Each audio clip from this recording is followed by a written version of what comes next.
Assalamualaikum warahmatullahi wabarakatuh. Perkenalkan, nama saya Haura Hermawanti dengan NIM 452.010 kelas KM3A.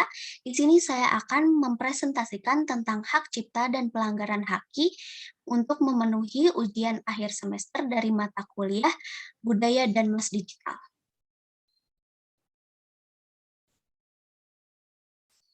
Di sini saya akan membahas pengertian singkat definisi dari hak cipta dan lisensi. Hak cipta adalah hak eksklusif pencipta yang timbul secara otomatis berdasarkan prinsip deklaratif atau perlindungan hukum atas karyanya setelah suatu ciptaan diwujudkan dalam bentuk nyata. Nah, untuk menggunakan, menyalin, atau mengubah karya cipta, diperlukan izin dari seseorang yang memegang hak cipta karya tersebut. Nah, itulah yang disebut dengan lisensi. Di sini ada jenis lisensi. Selain hak cipta, beberapa orang di organisasi memilih untuk menggunakan lisensi Creative Commons atau Public Domain.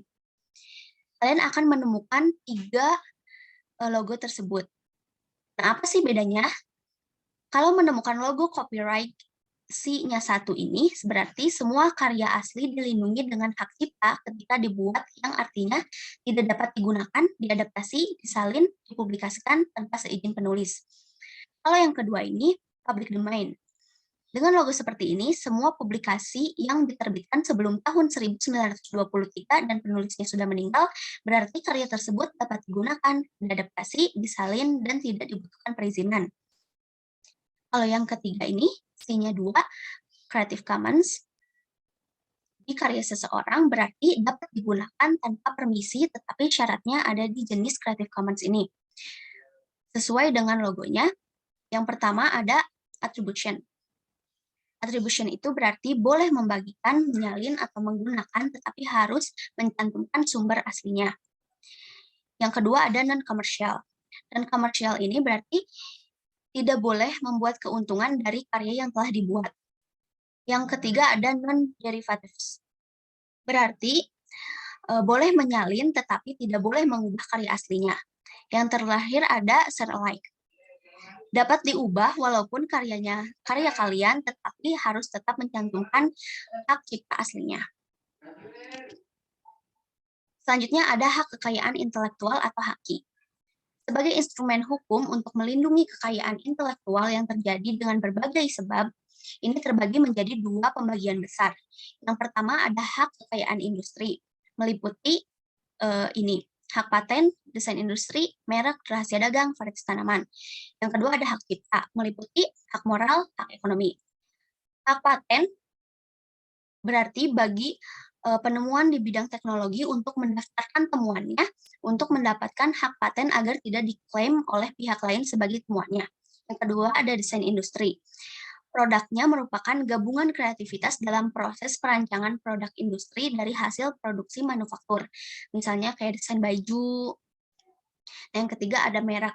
Merek adalah tanda yang ditampilkan secara grafis berupa gambar, logo, nama, kata, huruf, angka, susunan warna dalam bentuk 2 atau 3 dimensi.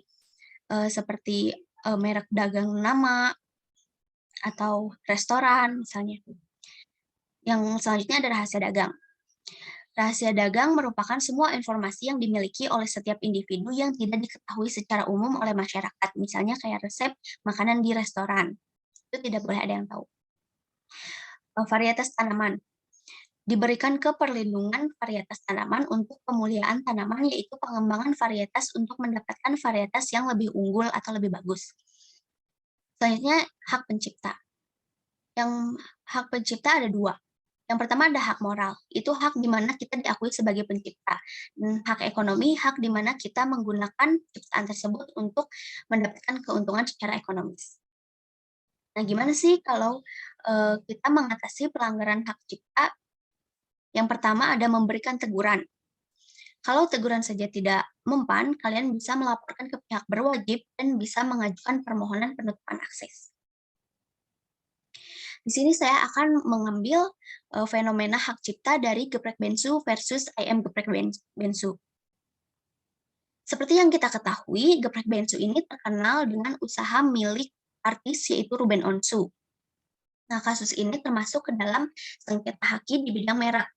Di sini artis Ruben Onsu menggugat PT Ayam Geprek Bensu untuk pembatalan pendaftaran merek Ayam Geprek Bensu yang punya kemiripan dengan geprek bensu miliknya. Bisa dilihat dari logonya yang mempunyai banyak kesamaan, mulai dari warna logo, lalu dilihat bentuk ayamnya. Di sana sangat mirip sekali, yang menjadi pembedanya hanya pada gaya ayamnya, di mana geprek bensu sebelah kiri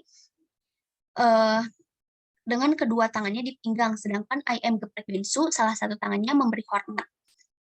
Berdasarkan pasal 2 ayat 3 Undang-Undang MIG atau merek dan indikasi geografis menyebutkan merek yang dilindungi terdiri atas berupa gambar, logo, nama, yang berarti ini sudah termasuk pelanggaran yang untuk bisa membedakannya barang atau jasa.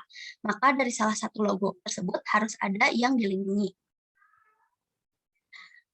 Dan kronologinya ternyata Resto Ayam Geprek Bensu telah berdiri di tahun 2017 dan adik Ruben Onsu yaitu Jordi Onsu menawarkan diri mau bergabung ke PT Ayam Geprek Beni Sujono sebagai manajer operasional dan mereka kenal satu sama lain. Dan Ruben Onsu direkrut hanya untuk menjadi model ayam geprek bukan pemilik. Tapi lama-kelamaan Ruben Onsu membangun usahanya sendiri dengan nama Geprek Bensu dan menuntut IM Geprek Bensu agar tidak memakai nama tersebut. IM Geprek Bensu pun menggugat kembali Geprek Bensu atas kepemilikan restonya. Akhirnya Majelis Hakim PN Jakarta Pusat memutuskan bahwa PT Ayam Geprek Beni Sujono adalah pemilik dan pemakai pertama yang sah atas merek IM Geprek Bensu. Dan merek-merek atas nama Ruben Samuel dicoret dari Indonesia Daftar Merek. Dan merek-merek lainnya. Dengan ini berarti Ruben Onsu tidak bisa menggunakan merek geprek bensu-nya lagi sesuai hasil putusan Pengadilan Jakarta Pusat. Baik, selanjutnya ada pendapat dan saran. Menurut saya, pendaftaran merek ini sangat penting sekali dan putusan Pengadilan Jakarta Pusat atas kasus Geprek Bensu versus IM Geprek Bensu sudah tepat karena memang yang mendaftarkan lebih dahulu nama Geprek Bensu adalah IM Geprek Bensu milik PT Ayam Geprek Beni Sujono. Dan saran saya, karena ini diselesaikan litigasi atau dalam persidangan, seharusnya lebih baik melalui jalur non-litigasi atau di luar persidangan atau perdamaian, atau melalui lembaga mediasi karena lebih mudah menemukan persamaan pendapat kedua belah pihak untuk menemukan perdamaian serta tentunya lebih cepat dan biayanya lebih murah, apalagi mereka sudah mengenal satu sama lain. Baik, sekian dari saya. Maaf bila ada salah-salah kata. Wabillahi taufiq wal hidayah. Wassalamualaikum warahmatullahi wabarakatuh.